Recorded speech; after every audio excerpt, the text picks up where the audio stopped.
दुनिया में दो तरीके के लोग होते हैं, एक एंड्रॉयड यूजर्स, दूसरे एप्पल यूजर्स। एप्पल यूजर्स में भी दो तरीके के लोग होते हैं, एक जिनको अपनी ईयरबड में सिलिकॉन टिप्स चाहिए, दूसरे जिनको सिलिकॉन टिप्स नहीं चाहिए। जिनको सिलिकॉन टिप्स नहीं चाहिए उसमें भी दुनिया में दो तरीके के लोग होते हैं, एक जिनको अपनी ईयरबड्स में एएनसी चाहिए, दूसरे जिनको एएनसी नहीं चाहिए। एप्पल ने सबके बारे में सोचा है, एप्पल को सबको पैसा चाहिए। तो हेलो दोस्तों, वेलकम टू टेक हेड। मेरा नाम है अनुभव और आज हम आपके लिए लेके आ गए हैं एप्पल एयरपॉड्स 4 विद एएनसी। तो इस प्राइस अमाउंट में हमें क्या क्या मिल जाता है। बॉक्स पैकेजिंग की बात कर लें, नाइस। ओके, तो इस बॉक्स पैकेजिंग में हमें एयरपॉड्स 4 और थोड़ी बहुत पुस्तकें, बस इतना ही। अब तो चार्जिंग केबल भी नहीं देते और स्टिकर्स भी नहीं दे रहे हैं। तो एप्पल की नीडलेसली कंफ्यूजिंग मार्केटिंग को थोड़ा सा क्लियर कर लेते हैं। एप्पल एयरपॉड्स 4 दो वर्जन्स में आते हैं, एक स्टैंडर्ड वर्जन जिसमें एएनसी नहीं आता, दूसरा एएनसी वर्जन। इसमें आप गैस कर सकते हैं कि क्या स्पेशल है। स्टैंडर्ड वर्जन आपको 12,000 रुपये में मिल जाता है और जो एएनसी वर्जन है वो आपको 17,900 रुपये में मिल जाता है। मैं आपको प्रेफर करूंगा कि आप एएनसी वर्जन के साथ ही जाइए, क्योंकि इसमें आपको एएनसी मिल जाता है, केस में स्पीकर्स मिल जाते हैं और ये वायरलेसली चार्जिंग भी करता है। एप्पल ने एयरपॉड्स 4 का डिज़ाइन बहुत ही कंफर्टेबल और कॉम्पैक्ट बनाया है। IP54 रेटिंग होने की वजह से वाटर एंड डस्ट रेजिस्टेंस मिलता है, जिसकी वजह से आप जिम और आउटडोर एक्टिविटी आसानी से कर सकते हैं। इसमें सिलिकॉन टिप्स नहीं है तो ये वैक्यूम भी क्रिएट नहीं करता और ये कानों से इजीली फॉल भी नहीं करता है। ये बहुत ही लाइट वेट है, तो आपको पता भी लगेगा कि आपने 4-5 घंटे से उसको कानों में लगा रखा है। लेकिन जैसे ही इसका बैटरी लो का साउंड आएगा तो आपको याद आएगा कि आपके कानों में लगा हुआ है। इससे हमें पता लगता है कि जो इसका सिंगल चार्ज का बैटरी बैकअप है वो अराउंड 4-5 घंटे का ही है। एप्पल क्लेम करता है जो इसके केस है उसका जो म्यूजिक प्लेबैक का टाइम है वो 30 आवर्स का है, लेकिन जब हमने इसको टेस्ट किया तो वो अराउंड 20 आवर्स समथिंग ही निकला।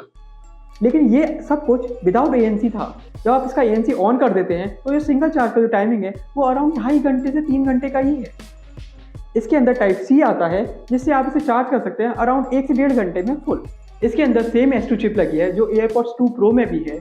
साउंड क्वालिटी इसकी जनरेशन 3 के कंपैरिजन बहुत बेटर हो गई है, वोकल्स और भी क्लियर हो गए हैं और जो इंस्ट्रूमेंटल सेपरेशन है वो भी एक्सेलेंट है। ओपन ईयर डिज़ाइन होने की वजह से अगर आप हैवी मेटल और बेस हेड है तो आपको थोड़ा सा डिसअपॉइंट कर सकते हैं। एप्पल ने इसके अंदर जो सॉफ्टवेयर इंटीग्रेशन है वो इतना अच्छा से किया है कि 90% लोगों को ये सेटिस्फैक्ट्री एक्सपीरियंस प्रोवाइड करते हैं। The real test, open ear ANC, क्या ये एक्चुअल में वर्क करता है या ये गिमिक फीचर है? अगर आपको लगता है कि ये सिलिकॉन टिप वाले ईयरबड्स के जैसा ही इसका एएनसी वर्क करता है और अगर आपको लगता है कि ईयर प्ले में रोते हुए बच्चे की आवाज़ को ये बिल्कुल गायब कर देगा तो आप डिसअपॉइंट होने वाले हो। इंस्टीड जैसे डेली का जो साउंड होता है, एसी का चलना, फैन का चलना और जो ट्रेन और प्लेन की हमिंग साउंड होता है ये उसको रिड्यूस कर देता है। आपको पता भी नहीं लगेगा कि आसपास ये चीज़ें वर्क कर रही हैं। रियल लाइफ में आपको ऐसा फील होगा कि आपके आसपास के साउंड का जो वॉल्यूम 10 है उसे घटा के वॉल्यूम 4 पे ला के रख दिया है। मैं इसे नॉइस कैंसिलेशन ना बोल के नॉइस रिडक्शन बोलूँगा। इसके अंदर best in segment transparency mode आता है। इसके अंदर एक कन्वर्सेशन अवेयरनेस करके फीचर भी है। वो इस तरीके से काम करता है जैसे आप म्यूजिक सुन रहे हैं और कोई आपके पास बात करने के लिए आता है और जैसे आप बोलना शुरू करते हैं ये ऑटोमेटिकली डिटेक्ट करता है और म्यूजिक को कम कर देता है, जिससे आप इजीली कन्वर्सेशन कर सकते हैं। जैसे कि आप देख सकते हैं हमने पूरी वीडियो में इस पर केस लगा रखा है। जब हमने इसे परचेज किया था तो ये बहुत शाइनी सरफेस का था, इसकी वजह से इसके जो बॉडी है उसने बहुत सारे स्क्रैच गेन कर लिए थे। तो मैं भी रिकमेंड करूँगा आपको कि आप भी अपने लिए जब इसे परचेज करें तो केस जरूर बाय करें। अगर आप एप्पल यूज़र हैं तो आपको इसके लिए कोई भी थर्ड पार्टी ऐप डाउनलोड करने की जरूरत नहीं है। आप बस वॉल्यूम बटन को होल्ड करके रखिए तो वो इसके सारे फीचर्स इनेबल कर देगा, जैसे कि noise cancellation mode, special sound का मोड और ट्रांसपेरेंसी मोड। अब कंपटीशन की बात कर लेते हैं।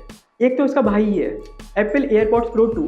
अगर आपको better ANC, better battery backup चाहिए और अगर आपको better touch sensitive volume up and down button चाहिए तो मैं आपको रिकमेंड करूंगा आप बजट को थोड़ा सा बढ़ा दीजिए और एयरपॉड्स प्रो 2 के लिए जाइए। कभी कभी पब्लिक प्लेस पे हे सिरी वॉल्यूम डाउन बोलना ऑकवर्ड फील कराता है, लेकिन अगर आप एंड्रॉइड यूजर हैं तो मैं आपको रिकमेंड करूंगा कि आप सैमसंग बड्स 3 प्रो के लिए जाइए। उसके अंदर भी ऑलमोस्ट सेम फीचर्स मिलते हैं। अगर आपको सैमसंग गैलेक्सी बड्स प्रो 3 के लिए डिफरेंट वीडियो चाहिए तो नीचे कमेंट डाउन कीजिए। इसके अंदर जेस्चर कंट्रोल्स भी हैं, जस्ट लाइक आपको फ़ोन उठाने के लिए पिंच करने की जरूरत नहीं है, आप जस्ट नॉट कीजिए तो फ़ोन पिक हो जाएगा और आपको अगर फ़ोन पिक नहीं करना तो सीधे कैंसिल हो जाएगा। द फाइनल वर्डिक्ट, अगर आप कंफर्ट सबसे ऊपर रखते हैं तो मैं रिकमेंड करूंगा आप एप्पल एयरपॉड्स 4 जरूर लीजिए। ये मेट्रो के शोर को कम तो कर देगा लेकिन आपके कान बंद भी नहीं करेगा। अगर आप एंड्रॉयड यूजर हैं और आपका बजट टाइट है तो मैं आपको रिकमेंड करूंगा आप नथिंग ईयर 2 की हमारी वीडियो जरूर देखें और उसे कंसीडर कीजिए।